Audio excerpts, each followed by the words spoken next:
Thank you, and thanks to the organisers for inviting me to speak. I've sat in this theatre many times during some summer schools and had a lot of mathematics presented to me, and hopefully maybe even learnt a little bit of it, so it's a privilege to be able to speak here. I'm also very grateful to be speaking at this meeting in honour of Ted and Hugh. So after I'd finished my PhD in computability theory in Wellington, I went off to Berkeley to switch fields to recursion theory. And Ted, when I went, Rod told me that I should really listen and try and understand, try and figure out what makes Ted think, because he has a unique perspective on things, and any sort of insight you can obtain from him, would be well worth it. And so, I tried somewhat, but Ted has a great perspective, and really sort of challenged me to think in different ways in different areas. But in particular, I thank Ted, because when I arrived in Berkeley, I arrived with a 4-year-old and an 8-year-old, and Ted really went out of his way for him and his wife Terry to help us get accommodation and learn to live in the Bay Area. So I'm very grateful for that. Ted also told me at some point that he doesn't like it when speakers speak too much about whys and wherefores, and he just wishes they would get on with the maths. So I'm going to try and get on with the math now. So this title that I sent through in the abstract was some work that I've been doing with Andrew Marks that has been going on for some time, but we had some real successes at the start of this year. And when I sent through this abstract, we weren't 100% sure that we had what we wanted. So let me just explain where this comes from. What we were really looking at was the decomposability conjecture, and we were trying to find a solution to the decomposability conjecture to try and by that we would need to build various complete sets. So if you don't know what the decomposability conjecture is, I'm going to talk about that a lot in the second half, but before I want to isolate this part of the proof, which is about building completeness, and show how that can be done, and then talk about how this is applicable to this particular problem, and give some details of the problem then. So I just want to start just with a very brief recap of something I'm sure almost everybody knows.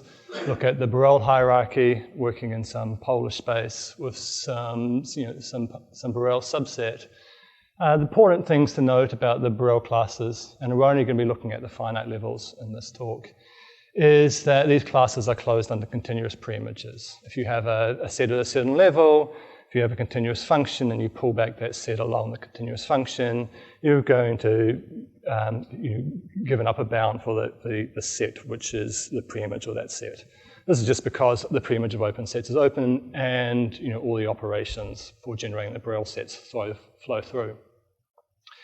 So the question I'm interested in is, how do you show a set is sigma incomplete? And I'm sure many people have shown things are sigma incomplete. And the main idea is, well, it's easy if you can just give a sigma in definition of the set, and then to show completeness, you can reduce an existing sigma n complete set to it.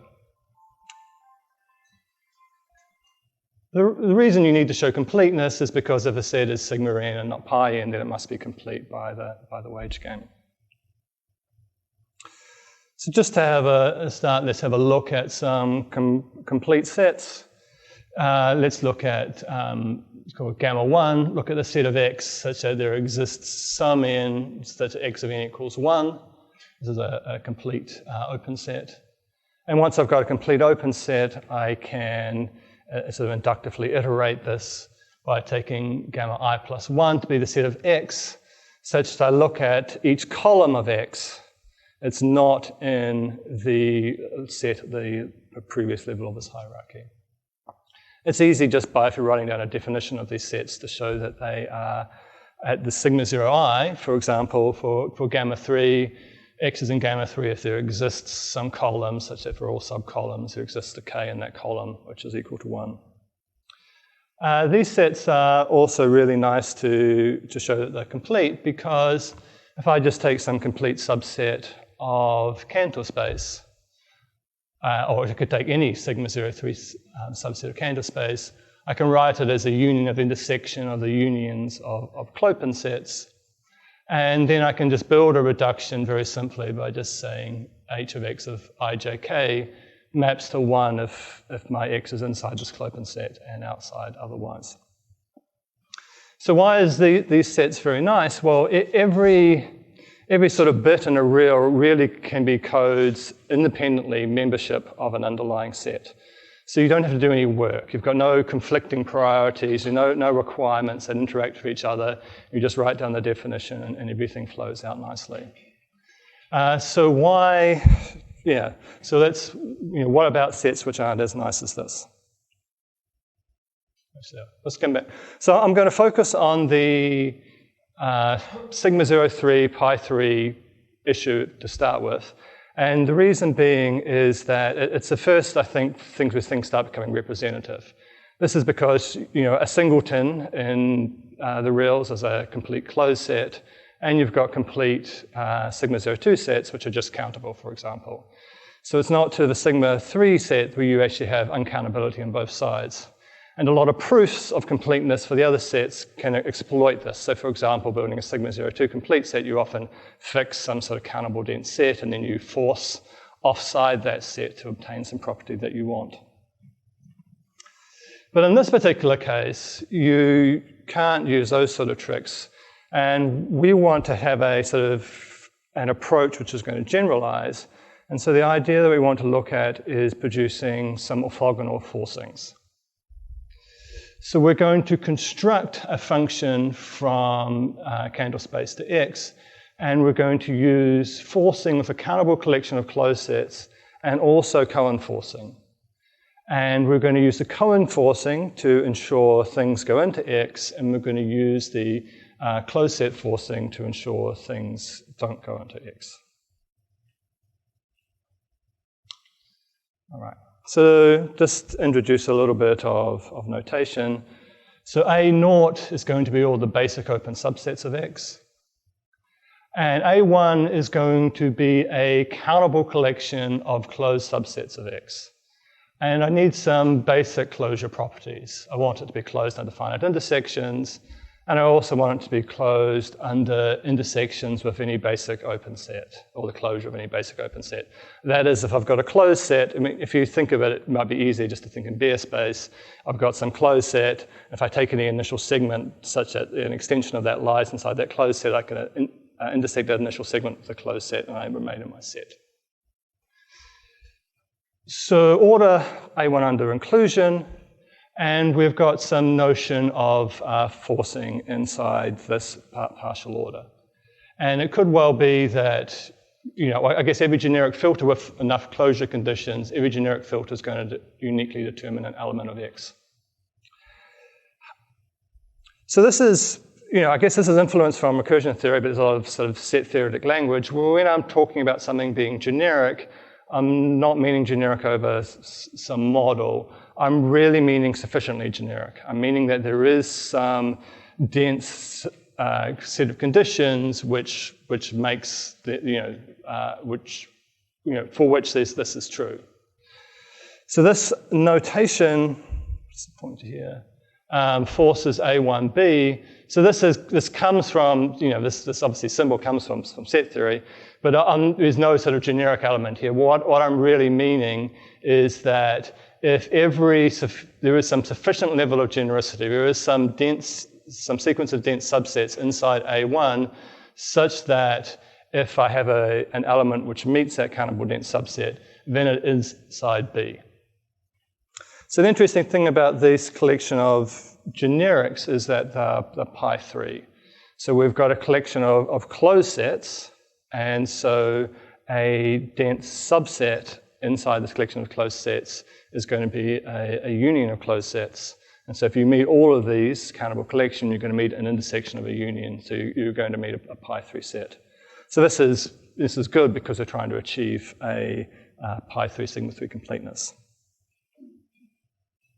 So the other half of our forcing, the orthogonal forcing, is going to be Cohen forcing, but Cohen forcing inside the elements of A1. So I pick one closed set that lives inside A1, and for example, you can just regard that as a Polish space, or you could just think of forcing inside that as follows. You look at all the basic open sets that have non-empty intersection with this set. And now you place a partial order just upon those basic open sets that have non-empty intersection, where you say one set refines another set if its intersection with C is less than its intersection with B naught. So again, if you take a sufficiently generic element of this, it's going to determine an element of the closed set. And I'm going to write forces with this partial order into B if there is some sort of sufficient level of genericity such that every member of C lies inside here. And so in this case, the set of cone generics is just in general, is pi2. But now I've got a countable collection of closed sets, and I'm taking the union of all the various cone generics which live inside these things. So I've now got a sigma 0,3 set. So theorem, which I'm calling an abstraction of a folklore technique, in the sense of there's nothing really in this theorem which is new to people that have constructed complete sets. The presentation is slightly different, perhaps, but the presentation is what we're going to use to generalize to other space or other, higher levels of completeness. So the idea is that I've got some subset E, and I would like to show that this is sigma 0,3 complete. So I'm going to take some A1, and A1 is a countable collection of closed subsets of X, which has the closure properties I mentioned before. And I'm assuming that if I take sufficiently generic elements relative to this, I avoid E. But for any element inside it, if I take a generic element, cone generic inside that C, I live inside E, then in this case, the set I'm going to produce is going to be sigma 0,3 complete. So the idea is that, well, let's just sort of I'm just going to sketch the proof. So to do it, we'll define a reduction from Cantor space, and this is the set I'm going to reduce to E. The set of X's such that they have some column which has an infinite number of ones in it. Right. So I'll draw a picture in a second, but let me just try and explain what's going on. So on the theme of everything's recursion theory, I like to think of this as, well, and instead of kind of building the entire reduction, just think of a single X. What would you do for X? Show that it's all continuous and everything works. And this is all kind of recursion theory relative to some oracle that encodes all the stuff we need to know. So what I want to do is with fixed X, I want to build a sequence P1, P2, P3 of X. And they're going to look like this. It might be easier if I drew a diagram. At some point in the construction, I've got, this is a closed set. I've got some nested sequence of closed sets.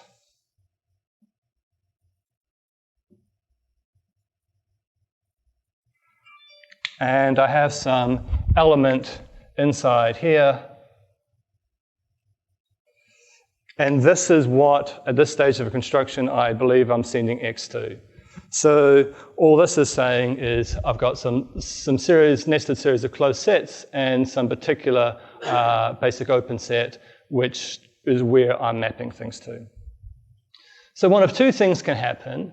I can see a 0 come up next, and a 0 coming up next makes me think that I am in a case where I don't want to build a cone generic, I want to build a generic relative to this collection of closed sets.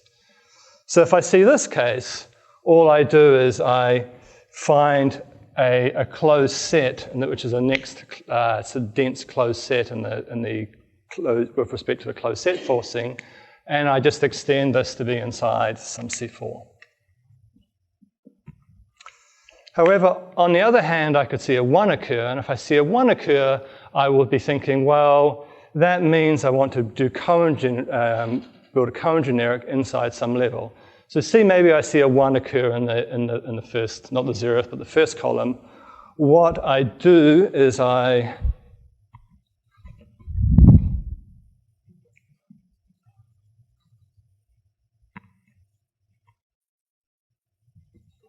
I forget all those sets. Because I'm building a continuous function, I can't forget this. And so I extend this to meet some dense set inside C1, and then I start defining a new different C2. So in case I'm mistaken and I really want to meet the Cohen condition later. And so then this is basically how you do that. All right, so I wanted to sort of present this, even though this is well known, in order to show how we want to generalize it.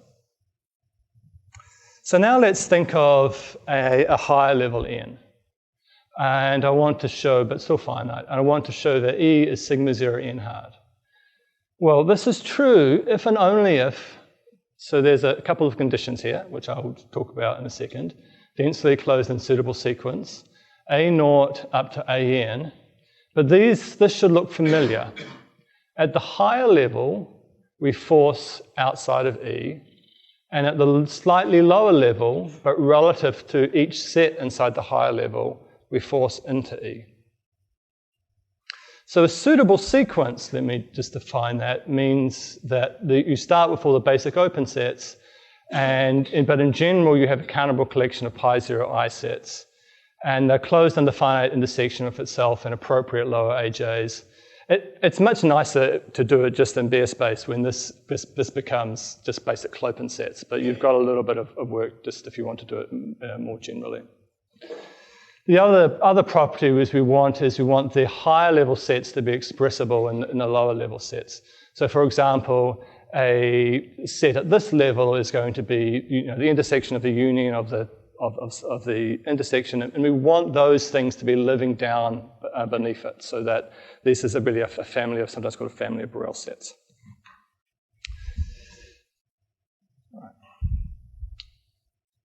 So this forcing, let me just, this is the next slide. So this is the same theorem.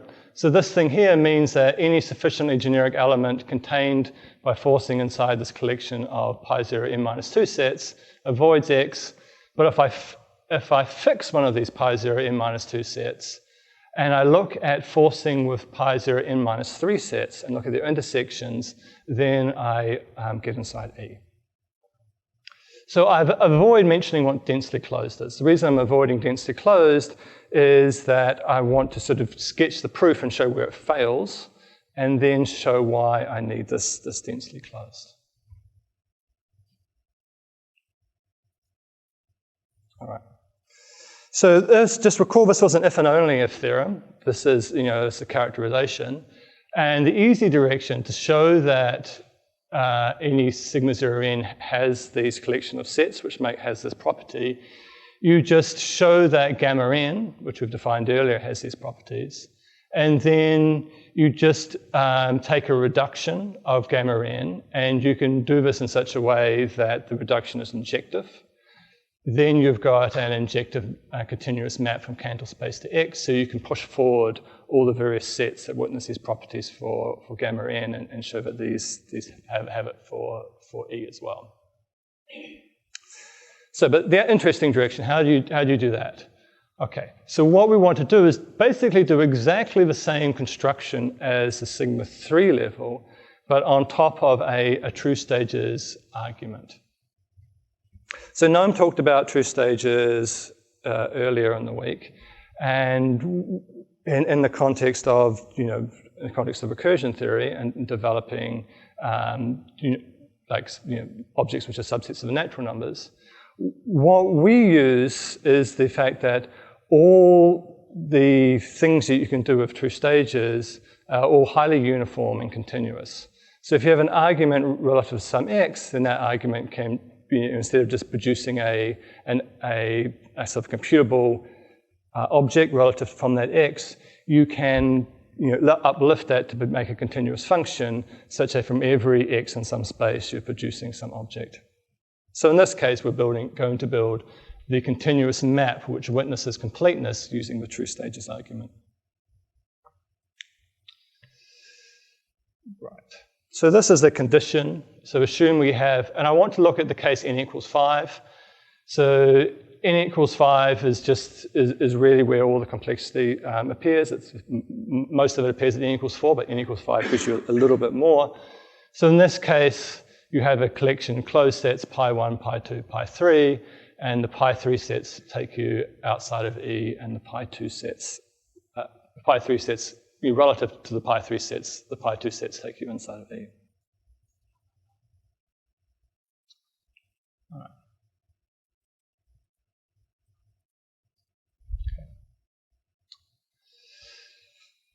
So we're going to build this function h using the true stages argument. And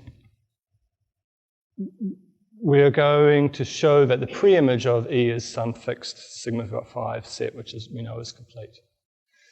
So what I want to do is, I really want to, in the construction, keep track of a whole bunch of different facts. I want to keep track of some facts relative, some basic open sets which X has to be a member of, but I also want to keep track of some pi1 facts, some pi2 facts of the element which I'm trying to produce. And these facts are all going to be sort of encapsulated in these sets, the basic open, the pi1, the pi2, and the pi3 sets. So I want to just create a partial order which lists all these various facts. And we want our facts to be consistent. We don't want to be saying has some pi3 fact about it, which is inconsistent with the pi1 fact. So this means I want their intersections to be non-empty. And I'm going to order P by just inclusion. So I have a condition which refines another condition if all the various sets at the various different levels refine that. So I'm basically going to kind of explain how to build this reduction relative to X, and then from that you can uplift this to a continuous function by seeing that we only ever use a finite amount of information about X as we go along. So the idea is to build a descending sequence in P, A0 up to D0, A1 up to D1, and so forth. And I would like to define H of X to be the unique element of the intersection of all these sets. So given some X, I build some decreasing sequence, and I define H of X to be the intersection of all these particular facts.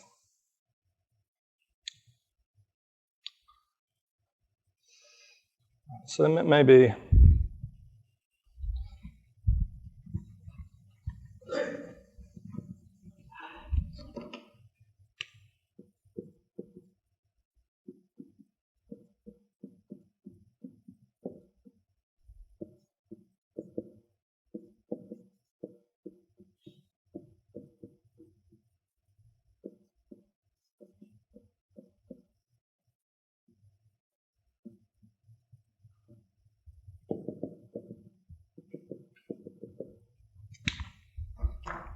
so this is my descending sequence.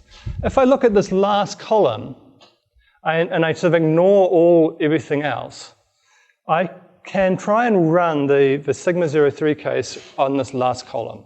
So in the sigma 03 case, you have these two possible outcomes. The first is when you do forcing with closed sets, and you build a descending sequence of closed sets. And so in that case, I would like this to witness a decreasing sequence inside the pi0 3 sets. On the other hand, if I have an element which is in X, I want to ultimately fix this column. So from some point onwards, this will never change. So say if it fixes at this level, and then the second column, kind of relative to the last column, exhibits that we are using the forcing at the pi0 at this level relative to this particular set.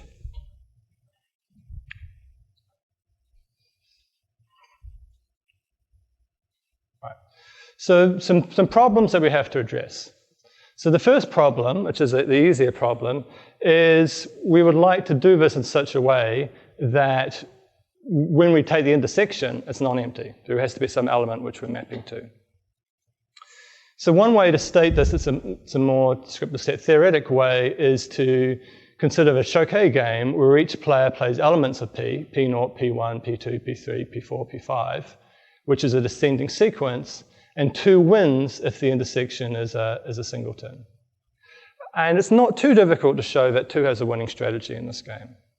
The idea is that if I want to achieve membership of these sets, the fact that this top set is expressible in the lower sets means that 2 can refine these conditions in such a way that they ensure that sort of the membership, they actually ensure membership at the various different levels. So this is really a reasonably short inductive lemma to obtain.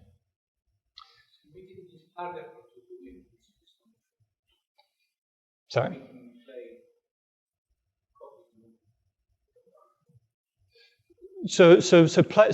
Oh yes, sorry, good, yes, there's this, to make it harder to win, we want to make sure that player 2 doesn't have to change the last 2 coordinates.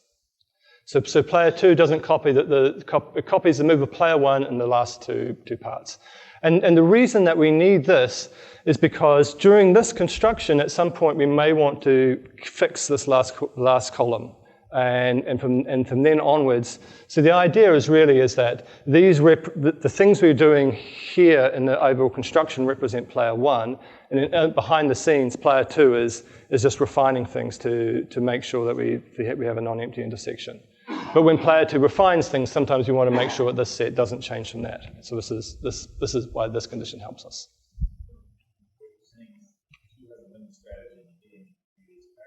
Yeah.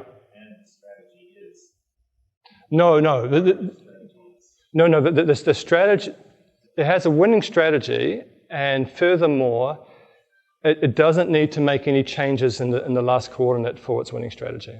So it's yeah.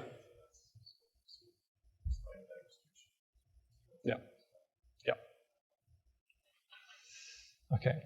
But the more pressing problem is that you can't continuously build an interesting decreasing subsequence.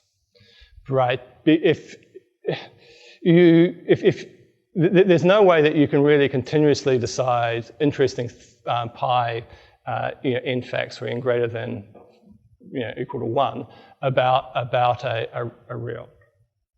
So instead of building a sequence, it's efficient for continuity to just ensure that the sequence that we build has the first column decreasing. And for the other applications, it's sufficient that our sequence contains a decreasing subsequence. And this is what we get out of the true stages. The true stages basically tells you that it's a contract in some ways. You have to meet some various commitments, and then if you meet those commitments out of a true stages machinery, you get this decreasing subsequence, which you can use.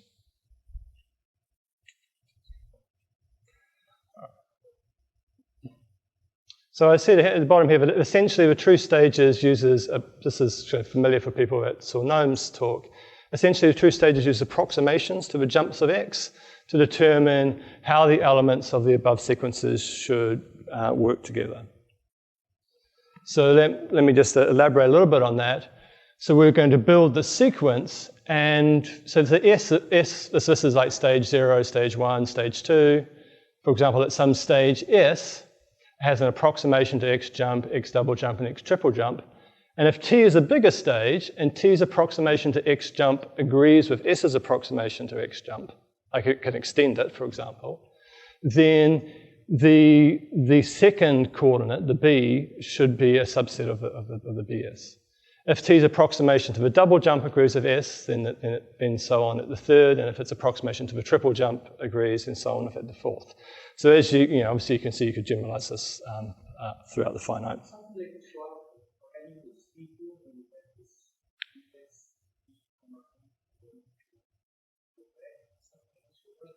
So at the first level, you basically could do it with these two sets, and yes, because it is really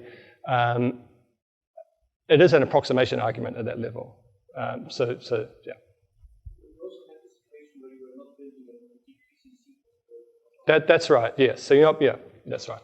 At that level, because you have this sequence of closed sets, and sometimes you decide, I've made a mistake, and I have to erase the first initial, the top, and then start refining from a low level. Okay, so the true stage isn't magic. It has this, you have to achieve something, right? What do you have to achieve? So imagine that you have this situation. I have got some stages, S3 less than or equal to S2, less than or equal to S1, and S0, which is just the previous stage to S. I'm at stage S, and I want to make some definition. And these are the conditions. So these are subsets. It should be subset equal to, but I couldn't figure out how to do that up and down. And the true, now the relationship you obtain is something like this, which really says that S0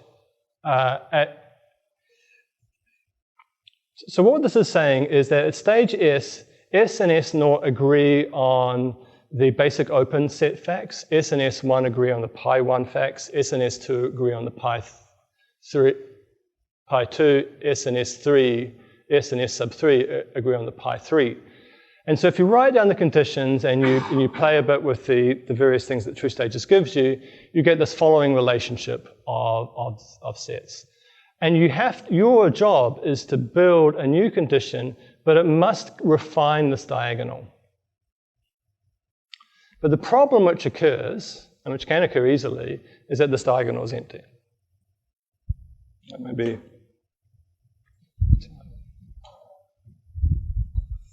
So this even occurs at the I can certainly have this situation, right? I have A0,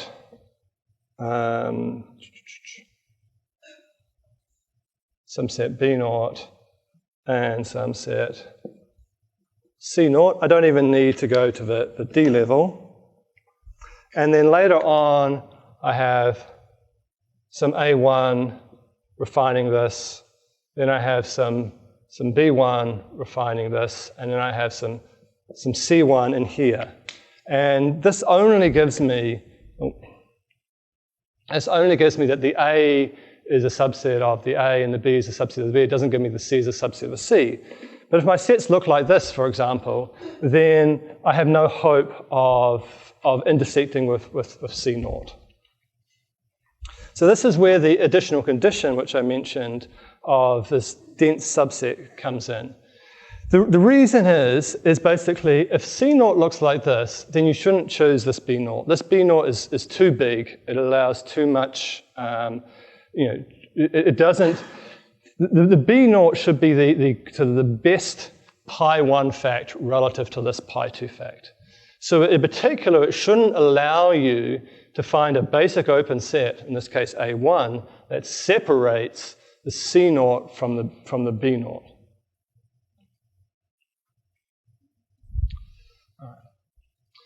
So what we want to do is we want to use conditions A, B, C such that for anything in A0, if A star intersect B is empty, then A star intersect B intersect C is empty. So for example, in this case, this would be a bad condition because B0 intersect A1 is non-empty, but B0 intersect A1 intersect C0 is empty. And what we need to do is we need to enrich the sets both A1 and A2 such that it has these properties. For any B in A1 and any C in A2, we would like to take the set B and remove all the things in A0 that have empty intersection with C, and similar at C. And we're going to say that our collection of sets is densely closed if conditions 1 or 2 hold. But I'd like to point out at this point, this is a very difficult closure condition to achieve. So normally if you've got a closure condition, I might have, say, sets A and B, and then I've got some process of generating a set C. And then I just do some countably many steps to achieve all the closure conditions, and then I'm done, I've got all the closures.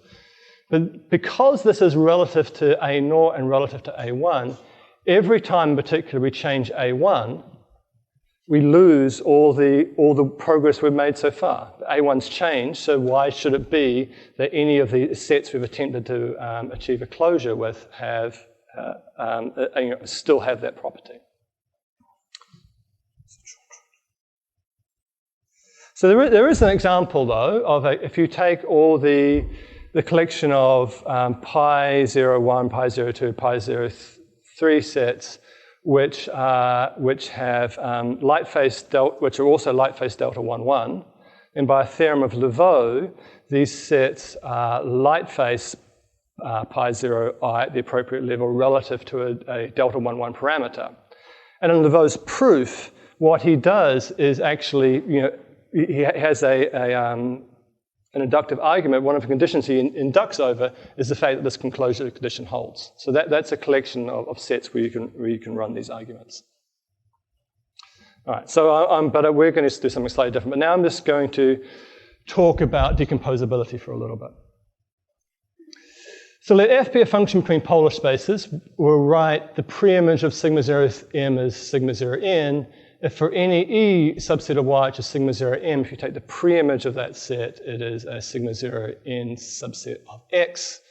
So the preimage of sigma 0, 1 as sigma 1 is the same as continuity. The preimage of sigma 1, sigma n plus 1 is the same as being B class n.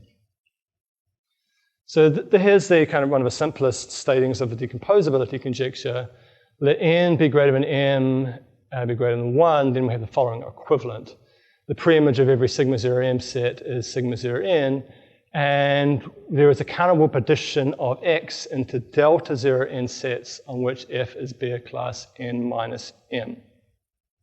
So we recall being B class 0 as being continuous. So this is, people often very interested in this, the level that m equals n, and it gives you a characterization of when a set is sigma continuous into Borel pieces.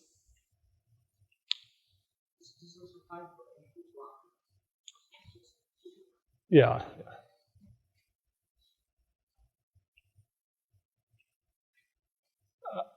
Good point. Okay, so there's an easy direction. The direction, if this is true, then this is true. Basically, this is just counting quantifiers. If you have a partition of X into delta 0 n sets, and you've got some U, if you look at its preimage, and you just count the number of quantifiers, you get this exactly right. And the main thing in this proof is that this partition into delta 0 n sets, you get the delta 0 n here intersect a sigma 0 n set, so you preserve sigma 0 n-ness. So I just want to talk a little bit about the history. There's been many other papers, which I haven't mentioned on this, but these are the most relevant ones to this talk. So the case n equals m is known as the Jane-Rogers theorem, and that was proved in, I think, 1982. Brian Semmes, in a PhD thesis in 2009, gave a proof for the case n equals 3, and m is 2 or 3.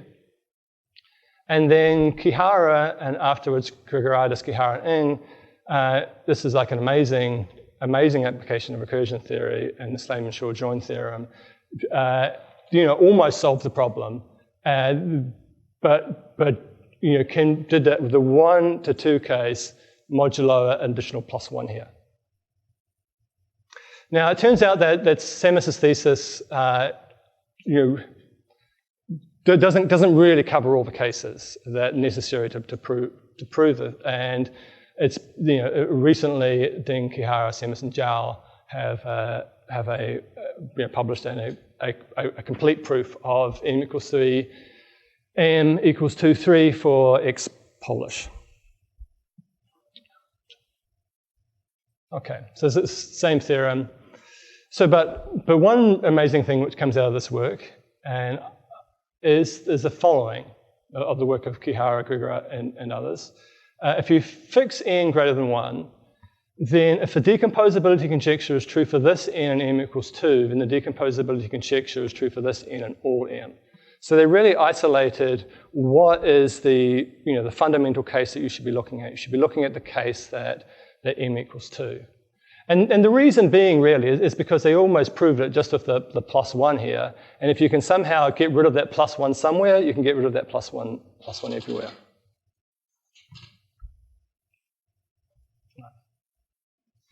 So here's our strategy. So let F be a function between polar spaces, and assume that X cannot be partitioned into countably many delta zero n sets on which F is not. Sorry, there's an additional not here. It should not be able to be partitioned into countably many sigma zero n sets on which F is Beer class n minus 2. So this is the case of n for general n and m equals 2. So how do we show, to show the other direction, we want to show that there is a sigma 0, 2 subset of Y such that its preimage is not sigma 0 n. So this is showing so I'm assuming this is false. I want to show this is false. All right, so we're going to reduce the problem to the n equals 3 and the m equals 2 case using a change of topology argument and the earlier sort of criterion about how to show things are sigma 0 n plus 2 complete.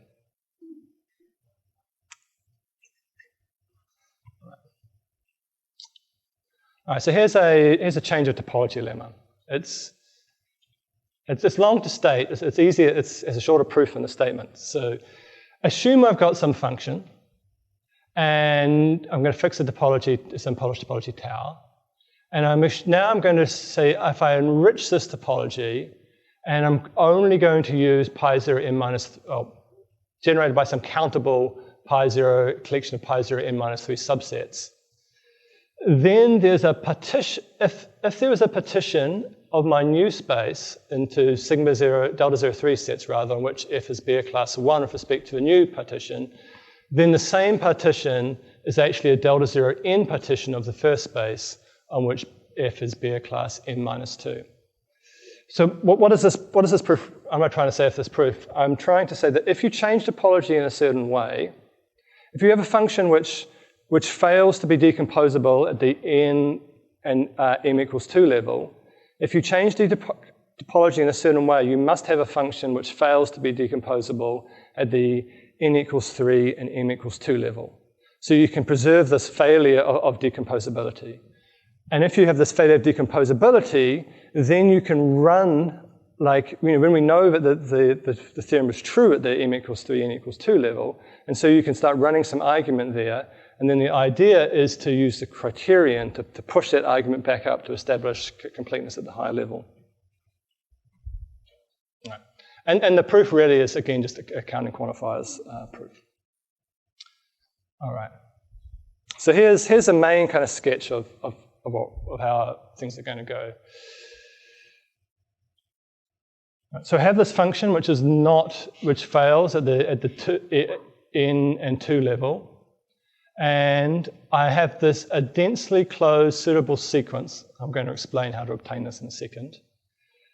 And I'm going to take tau prime to be a new topology on X obtained by making all elements of the sequence open. I want to run the proof for the n equals 3, m equals 2 case to obtain a collection of closed sets, such that this collection of closed sets forces membership of the preimage of E, but at the lower level, it forces membership of the preimage of the complement of E. Now, what we're really doing is that in the criterion, we actually went up to AN minus 2. AN minus 2 doesn't exist here. It comes out of the proof on the 3-2 case, and we just append it to the end of the sequence. And we want this to be densely closed and suitable, so that we can then run the argument to get you to apply the criterion to show that the preimage of E is pi 0, 2 hard. And then, so pi 0, n hard, which then shows that this is false. Okay, so what's the main problem? The main problem is obtaining this to be a densely closed suitable sequence. So what we can do is the following. Is we can start with some topology, some collection of sets which we like, and we can change the topology using this collection of sets. Then we can run the 2-3 argument and we get some C. And then we stick C at the end of the sequence and ask ourselves, is this good? Right? Is this a densely closed suitable sequence? If the answer is yes, great. We go off and we run the high level case. If the answer is no, that means it fails some closure condition. So we can attempt to achieve the closure condition by adding some new sets. We can't necessarily achieve it in one go, but we'll just add some sets to get on the way. And then we can repeat this, and we can sort of iterate this up through the countable ordinals. And the question is, why should there be a countable closure point? If we have a countable closure point, then we have a point where we have all the nice properties of the sequence, and so we can run the argument. If there isn't a countable closure point, we're in trouble. Into Leo Harrington. Harrington's theorem. So Harrington has this paper about zero sharp and determinacy, and then 3/4 of the way through the paper, he says, oh, by the way, here's some other fancy stuff we can do with this technique. And this theorem pops out, and then he goes back on to proving the determinacy and zero sharp stuff. So assume the full axiom of determinacy. There is no one-to-one sigma 1, so alpha 1 rather, sequence of Borel sets of fixed rank in the Borel hierarchy. That is, I can't pick a whole collection of pi 0 n sets, for example, of height alpha 1 using, assuming determinacy. Yep. Why would we say, everything is happening on finite levels? What do you mean by Because the closure that I want is, so it's, all right. So I've got this collection, I've got these collections of sets, A0, A1, A2, A3. Right. These have to have certain closure, as sets, have to have certain closure points in order to run the theorem. So if they don't have these closure points, I can add new sets to try and obtain the closure point. You're working on this finite level, but you're augmenting the A's. Yes, that's correct. And it's whether if I keep augmenting the A's, at some point do I get them to be closed enough to be able to run this argument? Okay. All right. So one thing that's easy to do is modify Harrington's theorem to show that instead of just picking out individual sets, if you can't pick out a countable collections of sets at a certain level, which is increasing. The same diagonal argument he used works here. So we can get a closure point if we can run our approach in AD. All right. So we actually started with this. We actually started trying to prove the m equals 3, n equals 2 case several years ago. And it was out of the proof which we developed for this particular case that all this other stuff came. So actually, at least half the work went into trying to understand this base level case.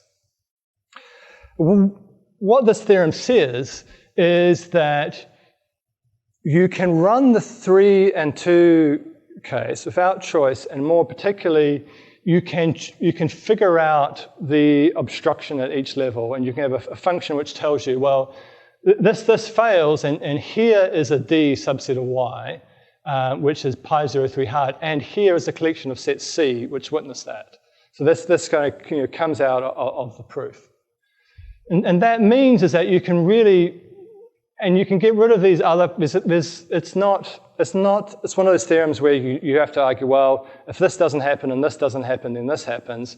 You do have some other cases which are finite building combinations of basic open sets, but there are only countably many of these, so you can get rid of these easily enough. These particular sets is also quite easy because they're singletons, and so you can essentially just use a bit of uniformization to be able to pick witnesses to their pre-images, so you don't have to really worry about these too much.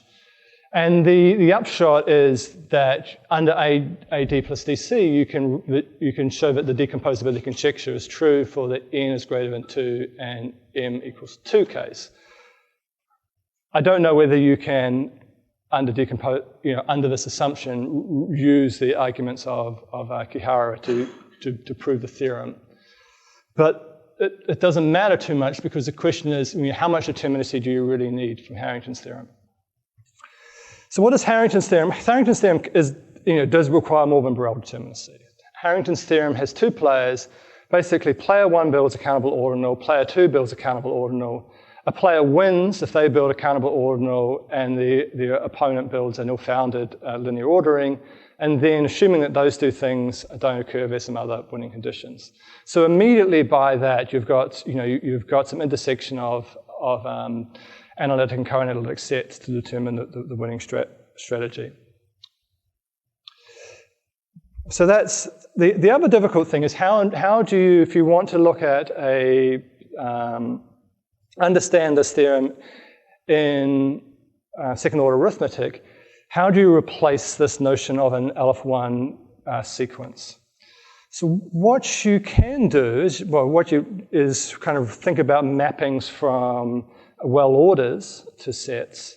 There's a difficulty which arises is that you want all these well orders, as you iterate up the sort of the countable well orders, they all give you the same sort of information. So they all give you, no matter what well order you take, if you take two well orders and you take two elements both at height alpha, if you look at what happens when you iterate up those ordinals to height alpha, you're getting codes for the same underlying collection of sets.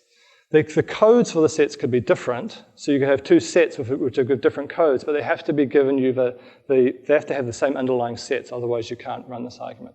So we looked at changing Harrington's argument to drop down the level of determinacy into some level of second order arithmetic. Okay. So basically, we can do it in pi1, 2 determinacy. So if f is a function between polar spaces, then we have the decomposability conjecture.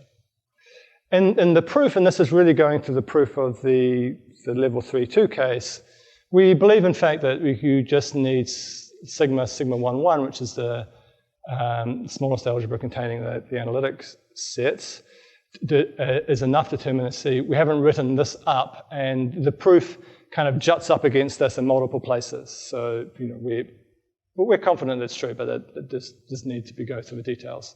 And in fact, we don't really think you need determinacy at all. That the determinacy was the first way that we could figure out how to obtain this closure condition of, on these subsets, this densely closed, how to get these subsets here with enough richness properties. But we do think there's other possibilities which should hold fruit, or should bear fruit rather. So thank you.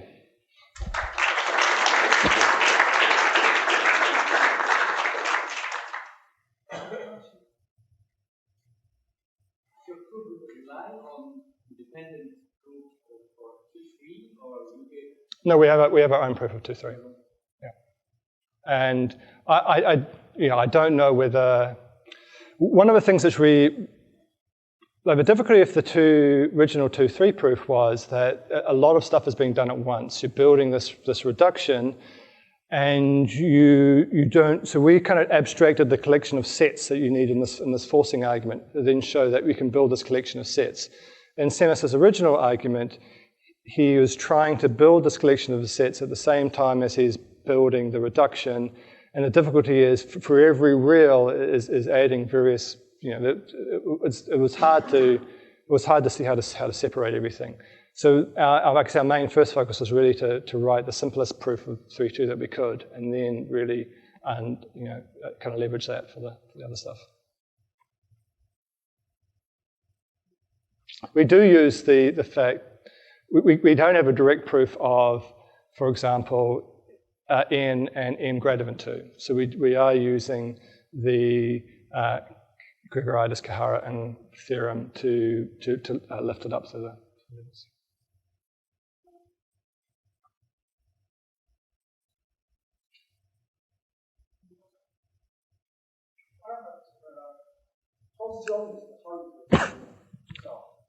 How strong?